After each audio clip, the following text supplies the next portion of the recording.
중세 독일에선 물리적으로 부부싸움을 해결했습니다.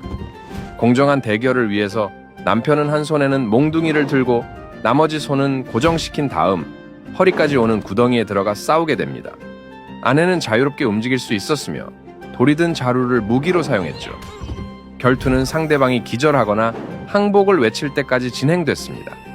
만약 남편이 패배한다면 참수형에 처했고 아내가 패배하면 자루안에 갇혀 익사하게 되죠. 네, 여러분 혹시 이 영상을 보신 적 있으신가요?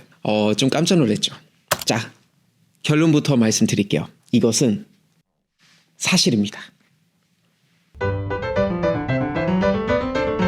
자, 그래서 이제 아마 많이 궁금하실 텐데 남자랑 여자랑 서로 맞섰을 때 그러니 남자가 땅에 반 정도 들어가서 심지어 한 손 뒤로 묶여 있고 이렇게 싸웠다는데 이게 왜 이렇게 유명해졌냐면은 한스 탈호파라는 사람의 사보와 통해서 이런 모습들이 알려지기 시작했어요. 이 한스 탈호파라는 사람은 15세기에 여러 가지 책들 결국 출판시키면서 이런 결투의 모습을 그렸는데 거기서 남자랑 여자 싸우는 경우들도 보이고 남자가 반에 이제 땅에 어느 정도 들어가 있고 손이 묶여 있고 여자가 자기 싸울 수 있는 모든 거 다 걸어놓고 싸울 수 있는 그런 상황을 그렸는데요. 두 가지의 경우 다 있었다고 보시면 돼요. 어떤 경우는 정말 남자가 너무 신체적인 어떤 차이 때문에 실제로 이렇게 싸웠는데 죽음까지 갈 수 있었지만 드물었고요. 어떤 경우는 여자들이 스스로 갑옷을 입고 남자랑 싸우고 이기는 경우들도 있었다고 합니다. 이제 그런 짤들 보니까 만약에 남자가 부부 싸움에서 결국 그 결투에서 지면 참수형 당한다 이런 이야기들 있는데요. 그랬을 수는 있지만 정확한 어떤 근거들은 사실 딱히 없습니다. 근데 아까도 한스 탈호파라는 인물을 제가 살짝 언급해 드렸는데 이분은 어떤 분이냐면은 사실 검술 사범이었어요. 검술 굉장히 잘한 사람이었는데 어떤 식으로 생계를 이어가냐면은 흑기사로 활동했다고 보시면 돼요. 우리가 술자리에서 흑기사 가끔씩 시키잖아요.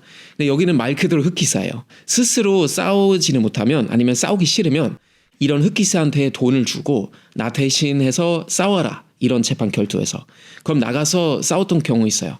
근데 이제 어이없는 거 뭐냐면은 내가 시켰던 흑기사가 그 싸움에서 지거나 심지어 죽음을 당하잖아요. 그러면 그 죽음에 대한 법적 책임 또 내가 져야 돼요. 왜냐면은 신이 결국 그 사람을 도와주지 않았으니 결국 내가 죄인이라는 뜻이죠. 근데 이런 결투 방식은 요즘 이제 SNS에서 좀 화제되고 실질적으로 독일에서 무조건 부부 싸움 이런 식으로 풀었구나라고 생각하시는 분들 많으실 텐데요. 그렇지는 않습니다. 이제 일반적인 부부 싸움은 역시 먼저 둘이 잘 얘기해서 풀거나 이거 잘 안 됐을 때는 이제 마을이 또 주변 가족분들 이제 당연히 개입해서 요즘 우리도 이제 이런 싸움들 푸는 방식이랑 비슷하죠. 최대한 우리가 스스로 이런 싸움을 풀자라는 마인드로 이제 진행했었던 건데요. 근데 왜 이런 결투를 그러면은 선택했을까요? 재판에서. 어떤 종교적 믿음과 상관이 있다고 보시면 될 텐데요. 생각해 보세요. 재판인데 우리가 분명히 이 사람이 죄인이란 건 알고 있어요. 근데 증인이 필요하고 증거도 부족해요. 이제 약간 정말 논리적으로 재판에서 이 사람한테 벌을 주고 싶은데 그러지 못해요. 근데 이 사람이 잘못한 건 알아요. 그래서 어떻게 했냐면은 이 두 사람을 우리가 결투를 시키려면은 신이 직접 죄 없는 사람을 도와주시겠지라고 생각했던 거예요. 그래서 진 사람이 결국 죄가 있다고 생각했던 거죠. 근데 물론 죽음까지 가는 경우들도 있었어요. 근데 꼭 매번 죽음까지 갔던 건 아닙니다.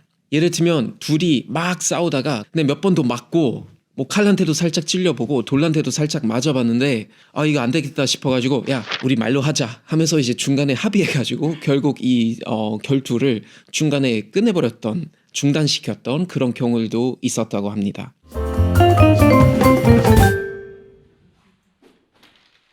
자, 이런 방식 과연 어떻게 생겼을까요? 독일만 있었던 거는 아니에요. 사실 옛날 그 게르만 민족, 우리가 보통 게르만 민족이라고 하는데 민족이 여러 가지였거든요. 그 게르만 민족들 사이에 있었던 결투 방식에서 비롯됐다고 보면 되고 북유럽 쪽에는 그 몰강이라는 방식도 있었다고 합니다. 옛날에. 그래서 이거 결국 서유럽에서도 퍼지면서 중세 시대에 가끔씩 벌어졌던 재판 결투를 말합니다. 남남, 뭐 가끔씩 남녀, 뭐 이런 경우들도 있었죠. 자, 그러면 어떤 경우에 이런 극단적인 상황까지 갔을까요?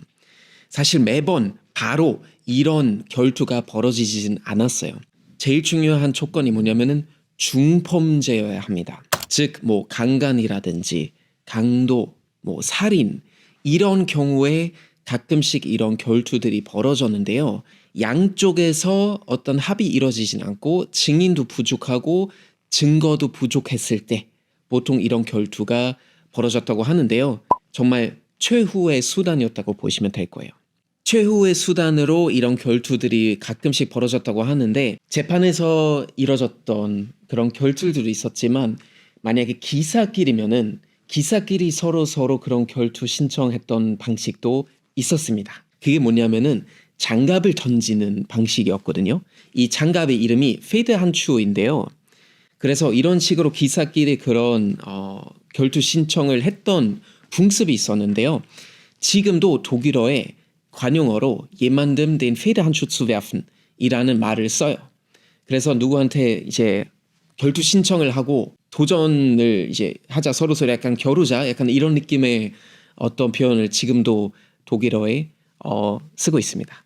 한 예시로 이제 저도 기사에서 본 예시인데요. 14세기에 약간 귀족 뭐 기사 두 명이 서로 누가 어떤 집을 이제 강도했는지 서로 주장하는 거예요. 서로 너였어 아니야 너였어 너가 강도야 아니야 너가 강도야 이런 식으로 얘기하면서 결론이 안 나온 거죠. 그 당시에는 지금처럼 뭐 CCTV가 있어 뭐가 있어요. 아무것도 없었잖아요. 그래서 주장들만 있으니까 결국 결론을 내리기 위해서 이런 결투하게 되는데 각자 6주 정도 준비할 시간을 가지게 됩니다. 그러면은 검수사범한테 교육도 좀 받고 연습하다가 결국 6주 만에 만나서 다시 한번 동의하는지 안 동의하는지 그거 확인한 다음에 이제 싸움을 했다는데요. 이제 14세기 때 이뤄졌던 그 예시 보면은 결국 30분 만에 한 기사가 다른 기사를 칼로 찔러가지고 그 상대방이 사망하게 되고 이긴 사람이 결국 무죄로 판결받습니다. 이렇게 죽음까지 가는 경우도 있었지만 늘 죽음까지 가는 거는 아니었어요. 뭐 중간에 이거 너무 힘들다 그냥 합의하자 하면서 포기했던 그런 상황들도 있었고요. 심지어 15세기 말 정도 되니까 이 재판에서 결투를 벌어지는 상황들도 없어졌다고 보시면 돼요. 왜냐하면 교회에서도 어떤 생각했냐면은 결국 우리가 매번 신한테 야 죄인을 너가 벌 주고 무죄인 사람을 너가 도와줘라 라는 어떤 억지스러운 그런 결정을 내리는 게 교회 입장에서도 어느 순간부터 맞지 않았던 거죠. 그래서 이런 결투 방식은 15세기쯤 되면서 사라졌다고 제가 말씀드릴 수 있을 것 같습니다. 자, 옛날에는 정말 아주 드문 상황에서 부부 싸움도 이런 식으로 해결했다고 하는데요. 자, 화성에서 온 남자, 금성에서 온 여자. 사실 우리가 서로 많이 다른데요. 근데 그 다름을 인정하고 받아들이고 결과적으로는 여러분 싸우지 마세요. 네, 부부끼리 좀 사이좋게 또 지내고 뭐가 다툼 있으면은 이성적으로 잘 풀어내시기를 바라겠습니다. 혹시라도 안 풀려 우리가 어떻게 하면 서로 다시 기분 좋아질까 고민하시면 그때 독일 다니엘 영상을 같이 보시면 자연스럽게 화해되지 않을까라는 저만의 기대감이 있습니다. Wir freuen uns, euch das nächste Mal wieder zu sehen und bis bald mal wieder. 다음에도 만나요. 안녕.